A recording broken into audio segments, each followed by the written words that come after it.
چگونه که قرآن وعده کرد که از همه خانه به ارزشترین و به قرب و خانه به قوت این خانه عنکبوت است. خانه چی است؟ عنکبوت، تارتنک. ما در قرآن سوره داریم با نام عنکبوت، تارتنک. خداوند دشمنای پیغمبر رو تارتنک میگه، یعنی کسی که دشمن پیغمبر و دشمن دین شای، قرآن میگه اهون البیوت، یعنی سبکترین خانه این خانه تارتنک است. کسی که از قرآن و سنت و آیین پیغمبر بیرون زندگی کنه، قسم به خدا زندگی و یا زندگی تارتنک است. این زندگی اروپا رو و زندگی امریکا رو، این عالم مسیحیت رو ارزو نکنه. اینو یا تارتنک زندگی دارن. برای اینو همین پدراشون و سگاشون خوبه، برای اینو همین گودکاشون همین پیشکاشون خوبه. اینو ترکان قطعی هم نکاح کرده سیان، موش قطعی هم خاندار شده سیان، اینو گربه قطعی هم خاندار شده سیان. قسم به خدا هر روز من این معلومات رو خودم میخونم. امروز برای اینو یا عنعنه حیوان قدی نکاح کردن. برای همین کسی که همین راه و روش غیر پیغمبر ده میروه، والله زندگی تارتنک است. اینا بینه تارتنک کن، اگر همین دام میکنه دامش همین بنو که پنجه میکنیشه، یا شمال میخزاری تارتنک هم از دخ میشن بود. برای همین که قرآن خود میگه که این زمین وارث و میراث برش، این زمین صاحبش بنده های صالح خدا هم. باید همیشه ما بنده های صالح باشیم، دعا کنیم که خداوندا در این شبای قبول دعا او بنده های صالح در تمام مناطق عالم اسلام اونها را سراشان بلند کردن نصیب و روزی گردان. این زمین باید میراث برش، این زمین آباد کنندش بنده های صالح خدا هم. چگونه ای که خداوند در زبور با داوود علیه السلام امر کرد که داوود این زمین بنده های صالح اداره میکنن. کجای ده یک آدمی صالح میبینه، کجای ده یک آدمی اصلاحکار میبینه، کجای ده آدمی خوب میبینه، کجای ده یک کسی میبینه به خاطر دین خدمت میکنه، والله این شوخی نیست. انا میای وارث بری زمین، میراث زمین و میراث انا همیا میبرن. این زندگی که اینا قسم به خدا کسی غیر برنامه رسول اکرم زندگی داره، زندگی تارتنک است. اهون البیوت میگه این هیچ خانه ندارن، زندگی کردونی میگن. همین کردون ده آب رسه ورم میکنن، همین تکنیشه میکنن. 80-90 سال شوروی زندگی کردونیش خیلی زد همین خیلی پخت و پرخ شد که یک چوجهش نمون. برای همین هیچ محل به گفتار پیامبرت راه جوی. سعدی میگه یعنی در او عصر 12 سعدی ما را تعلیم میده به گفتاری پیامبرت راه جوی، دل از تیرگی ها به پاکی بشوی. این دلای تاریک و رسوا شده را میگه به سنت این شستشو کن. خلاف پیامبر کسی ره گزید، کسی زید سنت و برنامه این برایه و منزل مقصد نخواهد رسید. قسم به خدا مقصدش نمیرسد. همون روز برای پیغمبر شطور وعده میکنن یا ویشن می بیاین که در دهن غار تارتنک تنیده. یک تارتنک خاطر دشمنی پیغمبر را جمع میکنن. یک تارتنک تنیده. گفتن اگر این غار میدونم تارتنک میکن. همون دشمنی غران و دشمنی سربر و سرخر با وجوده که دو کسان آن روز خود چه صدیق اکبر از ابوبکر صدیق میگه که اگر همین پایانی پاشون نگاه میکردن قسم به خدا ما را میدیدن، که ما را ندیدن آن روز در غار ثور. امام بخاری روایت میکنه حدیثه که وقتی که ابوبکر صدیق پیامبر اکرم سرشان در زانوی ابوبکر صدیق ماندگی بودن که ناگهان و یحرک بوادیر گفته قفسهای سینه رو پس و پیش میگن. هم خیلی پس و پیش ابوبکر صدیق میگه میلرزی از وحم و ترسه که حوز میقپن مونا. همین حالت میگه یکی از مشرکات درونی غار پیش ما در آمد، رو به روی ما آمد میگه و پیشاب کرد. ابوبکر صدیق میگه رو به روی ما آمد پیشاب کرد. من قد حضرت ششتگیم، من میگه اگر جموم میگم حوزی میبینه، جموم حوزی میبینه. بعد از او گفتم حضرت ما رو میبینن، میگه پیامبر پروا نداره. بود میگه پیشابش شکست گشت رفت گوی ما رو ندید گو ابو بکر الان این غار و بیرونی او چنان با بال ملائک پیچاندگی که کسی ما رو نمیبینه. همین خیلی غار ثور با نیروهای آسمانی پیچاندگی هم که اینا کورنگ و دیگه ما اوتره دیدن نمیتونه این ساعت ها. این چشمه که میتونه نورشه با بخواه میگیره بخواه کورود میکنه هیچی را نمیبینی. برای همین خدای ما را از زندگی تارتنک نجاته.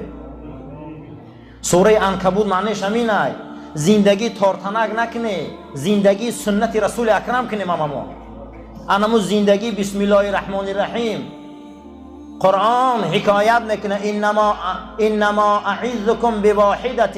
این حبیب من میگه یک گپ داره. ما این میروز یک گپ نیستیم که دنیا میمون بازیش لگه. این حبیب من میگه محمد مصطفی صلی الله علیه و سلم یک گپ داره میگه یک گپ. این یک گپ داره میگه. امروز ما یک گپ نیستیم بنده یگانه نیستیم ما خودمون یک طرف نیستیم دوستامون نامعلومه قدامون نامعلومه زنمون نامعلومه همسایمون نامعلومه. ما اگر رنگ رسول الله یک گپ باشیم ابوبکر پیدا میشه خودش عمر پیدا میشه خودش. ما خمون در رحمون یک گپ نیستیم دو طرفه ایم. انا با میگم که رفیق مول مدزیده پل مخور برفت. انما اعظکم بواحدت. من شما رو یه موعظه میکنه میگه چیه میگه اون موعظه میگه قومو خیز نیتاتون نگیره لله شریعت جدی گیره. یعنی که شریعت خدی بازی نکنه میگه پیغمبر مثنا و ثلاثا دوتا میبیایه سه میبیایه 10 کس میبیایه قومو لله دین خدا خدی بازی نکنه. دین بازی نداره والله دین شوخی نداره دینه. همین یک عجله میشی میری به ایمان میشی. برای همین میگه دین قدی بازی نکنه. پیغمبر ما یک گپ داشتن دین قدی بازی نکنه. دین قدی باید ما بازی نکنه. دین شوخی نداره. دنیا را پیشنهادش میکنن زنای بهترینت میتیم رئیست میمونیم تو در چی نمیرسه بیا پولت میتیم تو رئیس مون تو این مون یک کار کن بیا همین بود پرستی قدر رویم دین تجاری نکن. این بینده دین تجاری نکن پیشنهادش میکنن. میگه اگر آفتاب در دست راستون گیره محتاب در دست چپتون ما ایره هم یکمش نمیگردم. دویمش امکیشون ابو طالب میگه بچه محمد قوتم نمیرسه که تو را دیگه نگاه کنم اینا یگان فلاکتت میکنن. من گفته از یکی دادرزاتت جمع کن که یگان فلاکتش میکنین.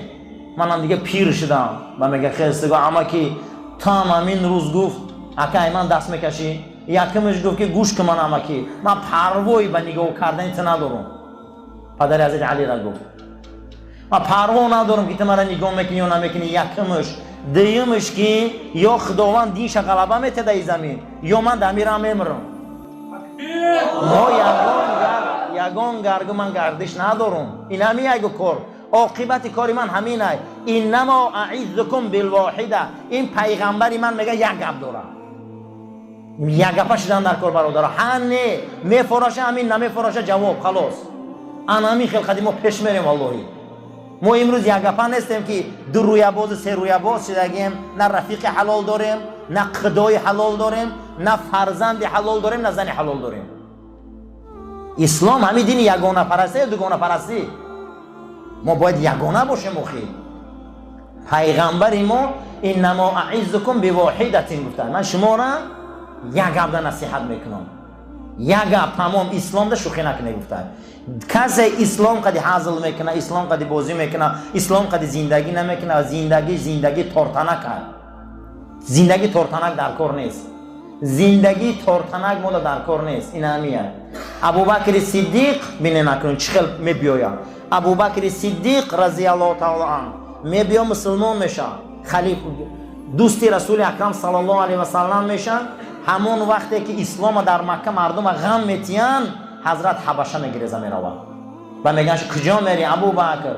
میگه زمین میرم که نام خدا را گفتند آزاد باشم.